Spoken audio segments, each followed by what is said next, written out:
স্মৃতির সঙ্গে রহস্য। রাহুলের মৃত্যু নিয়ে কী লিখলেন ভাস্বর চ্যাটার্জি।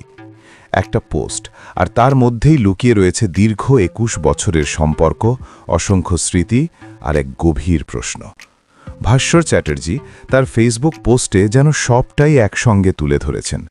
বন্ধু রাহুল অরুণোদয় ব্যানার্জিকে উদ্দেশ্য করে তিনি লিখেছেন, এভাবে বিদায় জানাতে হবে তা কখনো ভাবেননি। খেলা ধারাবাহিক থেকে শুরু, তারপর একের পর এক কাজ, তাদের সম্পর্ক শুধু সহকর্মীর মধ্যে সীমাবদ্ধ ছিল না।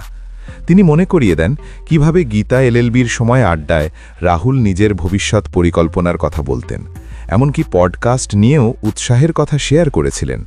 জীবন নিয়ে তার ভাবনা, লড়াই সবকিছুই খুব কাছ থেকে দেখেছিলেন ভাস্বর। কিন্তু এই আবেগঘন স্মৃতির মাঝেই উঠে আসে এক গুরুত্বপূর্ণ প্রশ্ন।